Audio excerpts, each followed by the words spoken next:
আসসালামু আলাইকুম।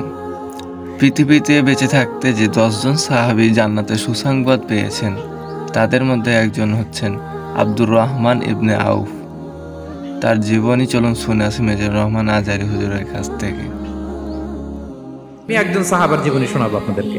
আব্দুর রহমান ইবনে আউফ রাদিয়াল্লাহু তাআলা আনহু 10 জন জান্নাতের দুনিয়াতে বসে যে 10 জন সাহাবা জান্নাতের সুসংবাদ পেয়েছেন তাদের মধ্যে একজন। আলহামদুলিল্লাহ বলেন।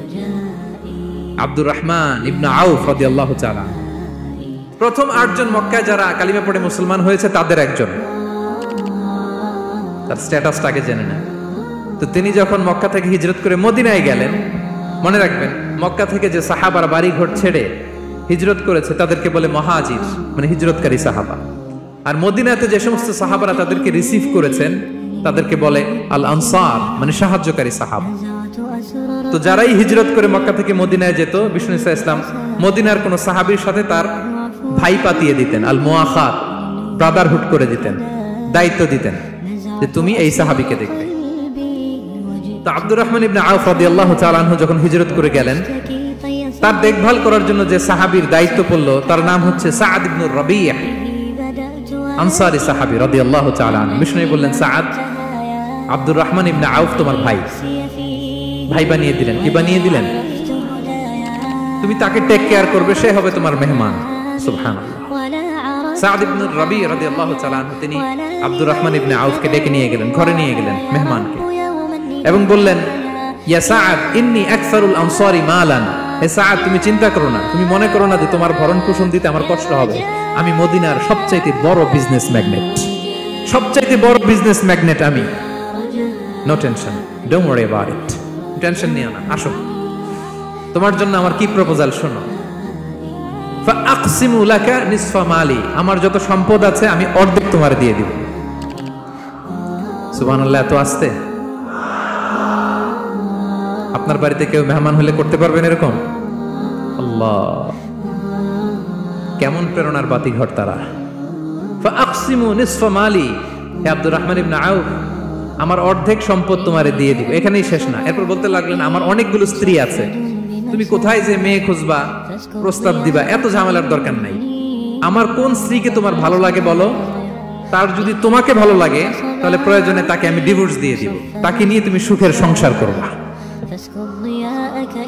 আল্লাহু আকবার, আল্লাহু আকবার। অর্ধেক সম্পদ দিয়ে দিব, আমার একাধিক স্ত্রী আছে, কাউকে যদি তোমার পছন্দ হয় এবং সেও যদি তোমাকে পছন্দ করে প্রয়োজনে তাকে ডিভোর্স দিব। New life, new career, just go on. আমরা এই সুযোগ পেলে কি করতাম? সাথে সাথে অর্ধেক সম্পদ নিয়ে নিতাম, ঠিক কিনা?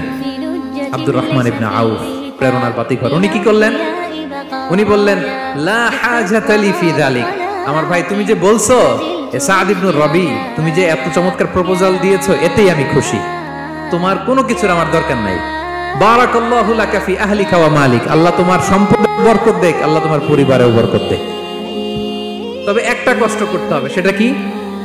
আব্দুর রহমান ইবনে আউফ বললেন, দুল্লানি ইলা সুক, just show me the way to market. মদিনার বাজারটা কোথায় এটা একটু দেখায় দাও। আমি নতুন মানুষ, পথঘাট চিনি না। দুল্লানি ইলা সুক, just show me the way to market of Medina. মদিনার বাজারটা কোন রাস্তা একটু দেখায় দাও। আল্লাহু আকবার। সাআদ ইবনে রাবি বললেন, এই তো মদিনার বাজার। উনি যে কিছু ঘি কিনলেন, পনির কিনলেন, কিনে বিক্রি করলেন, প্রফিট করলেন। ওই প্রফিট দিয়ে আরো বেশি করে কিনলেন, আবার বিক্রি করলেন, প্রফিট, আবার বিক্রি করলেন, প্রফিট। এই কেনা বেচা করতে করতে 1-2 মাসের মধ্যে উনি মদিনার one of the biggest business magnate হয়ে গেলেন। আল্লাহু আকবার। কি হাড় ভাঙা পরিশ্রমই না তারা করেছেন।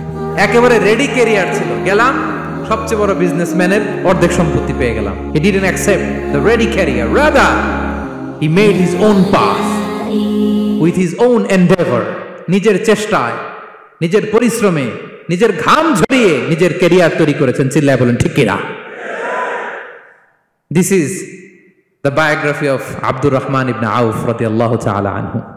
ভিডিওটি ভালো লাগলে লাইক, কমেন্ট এবং শেয়ার করবেন, এবং পরবর্তী নোটিফিকেশন পেতে অবশ্যই চ্যানেলটি সাবস্ক্রাইব করবেন।